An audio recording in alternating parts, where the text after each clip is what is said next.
Vamos ver aqui ao vivo, o governador já está falando lá na solenidade de posse do reitor da Universidade Estadual do Piauí. Vamos ouvir o governador Lídia Brito acompanhando. Vamos lá. Em condições de mais investimentos, e a UESP sim será a nossa prioridade. Em relação ao retorno das atividades, em meio a essa pandemia, já tem data, previsão?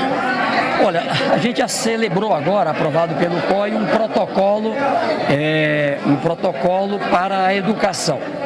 O que eu tenho recomendado é que esse protocolo, ele precisa vir casado, com um plano individualizado de cada área da educação, seja no setor público, no setor privado, município, estado ou do governo federal, de preferência com uma sintonia com o plano de vacinação. Eu estou animado, que eu acho que o que aconteceu nessas últimas semanas, ela nos desenha uma chance muito grande de na próxima semana o Brasil ter um cronograma de vacinação. O mais importante, aquilo que nós governadores do Brasil estamos sustentando é real e não pode ser diferente. É real a possibilidade de vacinação aí por volta do dia 17, 18, 19, 20, 21 de janeiro, a gente ter aí as condições de começar. Já temos vacina no Brasil, são 10,8 milhões de doses da Coronavac, é aguardada agora a entrega de 2 milhões de doses da Fiocruz com a AstraZeneca, essa primeira do Butantan, que vai receber mais 9 milhões de doses. A União Química se coloca à disposição para também vir doses da Sputnik, e não tem sentido a gente também, com essa produção também no Brasil, não dar a devida importância. Então eu estou animado que nós deveremos na próxima semana, estamos combinando inclusive uma agenda de diálogo na próxima segunda-feira com as diferentes autoridades envolvidas nesse processo, onde todo mundo colaborando, a gente encontra sim as condições de um plano nacional de imunização com vacina autorizada pela Anvisa, seguindo a regra de segurança, de eficiência, mas principalmente com agilidade. Ontem foram 1.100 óbitos no Brasil inteiro, no Piauí 9 óbitos, ou seja, não é razoável que a gente não tenha um olhar, por exemplo, especial, isso que eu conversei inclusive hoje com as áreas de governo, para a primeira fase. A primeira fase são cerca de 42 a 50 milhões de pessoas, e ela é um pouquinho até mais ampla do que foi prevista, mas se a gente vacinar esses 50 milhões, as pessoas com mais de 60 anos, as pessoas com comorbidade da área da saúde, os que estão diretamente envolvidos na segurança, vigilância, nas barreiras, os que vão trabalhar na vacinação, os idosos que estão em asilos, os presidiários, os indígenas, os quilombolas, ou seja, é a parte da população que corresponde a mais ou menos 20, 25% da população brasileira, onde ela responde por 70% de todas as internações em leitos clínicos ou UTI, 70% dos óbitos. Ora, se a gente faz um esforço para daqui até abril vacinar toda essa população, e pode ser até março, se houver toda uma combinação, um esforço, a gente vai tirar toda essa pressão da rede hospitalar, vai tirar todo esse desastre que a gente tem com óbito e mais óbitos. Governador, nós estamos ao vivo aqui para o Jornal do Piauí. Governador, como é que está o diálogo com os municípios para a logística da vacinação? Olha, nós agora estamos diretamente trabalhando com os municípios que mudaram as equipes. Os municípios, eles já têm uma tradição de vacinação. Acabamos de trabalhar em 2020 um plano de vacinação para H1N1, para influenza, para outras doenças, e sempre que fazemos com sucesso no Piauí. Então nós temos uma rede de mais ou menos 2.700 postos de vacinação. Isso vai envolver mais ou menos 11, 12 mil pessoas.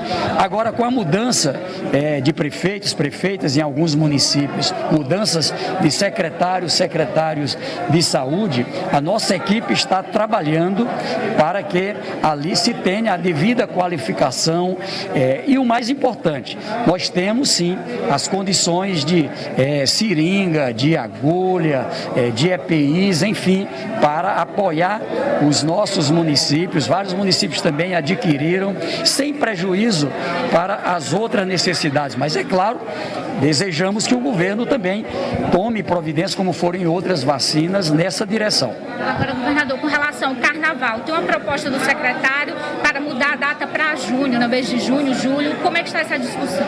A minha visão é que nós não podemos ter qualquer medida irresponsável de colocar em risco as pessoas. Eu sei que foi duro as medidas que eu tive que adotar agora, Natal, Ano Novo, eu sei que isso muitas vezes desagrada.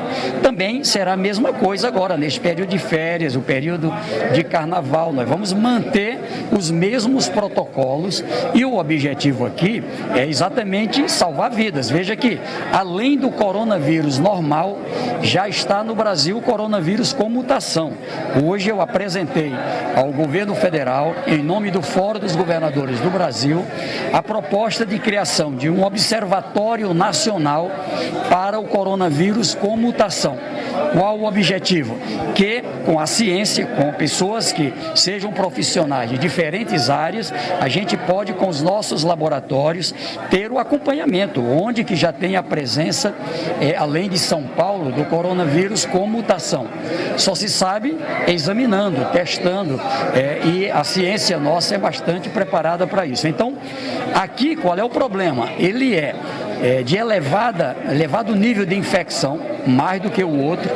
Ele atinge crianças e adolescentes, que o outro era mais brando, era menos forte, e a gente corre um risco, portanto, muito grande. Então, há necessidade de trabalharmos rapidamente. Vacinação. Enquanto fazemos a vacinação, a gente ter a responsabilidade, máscara, higienização, distanciamento, regra de evitar aglomeração, ela vai permanecer no Piauí, eu espero que para o Brasil. Governador, uma pergunta com relação à política. Alguns aliados falam aí da possibilidade de uma reforma administrativa. O que já tem concreto com relação a isso? Olha, nem possível é. Por quê? Por causa da Lei 173. A Lei 173, que é a chamada Lei do Teto, ela impede criação, não é, de áreas. O que a gente teve por exemplo, a deputada Jove, que estava no mandato, assumiu agora como prefeita de Piripiri. Então, o deputado Nerinho retorna à Assembleia Legislativa, tá certo? Nós temos uma situação de mudanças em decorrência mesmo de algumas situações, vamos dizer, ou de chamamento, assim como eu acabo de dar posse a um outro reitor na UESP, em razão da posse do ex-reitor Noga como secretário de Educação, também em algumas áreas isso pode acontecer. Alguns foram candidatos a vereador ou candidato a prefeito, e essas mudanças são naturais, mas nada com o nome de reforma. E o Progressistas, o senhor vai chamar os deputados do partido para conversar? Nós já estamos dialogando, tem o apoio, não é, de uma parte que se mantém num compromisso de seguir com o projeto que estamos trabalhando, sempre respeitando os partidos. Bom, eu prefiro que a gente tenha uma paciência necessária, mas há um caminho de que vamos buscar ter sempre no Legislativo a preocupação com um trabalho. Quem é governo, quem é oposição tem o seu papel, mas quem é governo, ele tem uma responsabilidade maior, que é de abraçar o projeto para todo o Piauí, que tem esse objetivo. E agora, com o próprio Piauí, a responsabilidade aumenta de acompanhar nos 224 municípios esse programa de governo. Eu brinco muito, não é? Fazer governo não é fácil, não é? Tem que gostar, está empenhado, todo mundo é muito animado, defendendo, trabalhando. Já não é fácil, imagine que se a gente tem um que é governo, mas não é governo. Então, por isso que há necessidade, sim, de ter as pessoas que dão sustentação, seja no município, no estado, com a bancada federal, e acho que há uma maturidade muito boa, inclusive na relação com a oposição, que também tem o seu importante papel no Piauí. Obrigado. A Lídia Brito, que está aí acompanhando a entrevista do governador. Lídia, anúncios importantes feitos pelo governador no que diz respeito principalmente às medidas em torno do carnaval, que é o que está sendo discutido agora. O governador foi claro, Lídia, não interessa se a medida será dura ou não. É importante que se mantenha protocolos rígidos em relação ao carnaval, não é isso, Lídia? Pois é, Joel, essa é uma preocupação dos gestores, né, com a proximidade da festa do carnaval, né, em todo o estado podem ocorrer festas, mas a orientação é que essas festividades sejam, elas ocorram, né, apenas no mês de julho, porque a preocupação é que o protocolo ainda de distanciamento social, as medidas de segurança sejam mantidas, né, a possibilidade da vacinação em janeiro, mas a gente sabe que tem todo um cronograma, etapas, né, grupos prioritários que serão vacinados. Então, essa é uma preocupação do governador e também de todos os gestores com relação ao carnaval. Pelo que o governador falou, Joelson, ele disse que prioriza a vida, a segurança das pessoas, então deve ocorrer de fato esse adiamento do carnaval, Joelson. Pois é, Lídia Brito. E daqui a pouquinho, Lídia, nós vamos voltar a conversar com você, porque nós vamos falar do aspecto político também, mas o governador nitidamente não quis deixar muito claro como é que está sendo o andamento dos diálogos com os progressistas que fazem parte do governo. Ele preferiu cautela, né? Preferiu a paciência nesse momento, governador, né, Lídia? Ele disse que já tem conversado, Joelson, com esses parlamentares, né? E as informações que a gente tem de bastidores é que realmente essas conversas estão acontecendo, mas o governador disse que vai deixar para os parlamentares, né, que eles se manifestem, né? Quem fica no governo ou quem segue com o senador Ciro Nogueira na oposição vai fazer esse anúncio. O governador vai esperar, então, o posicionamento desses parlamentares, mas isso deve acontecer ainda, Joelson, no primeiro semestre, porque o próprio progressista já estabeleceu uma data, até junho, né, o partido quer uma posição desses parlamentares, Joelson.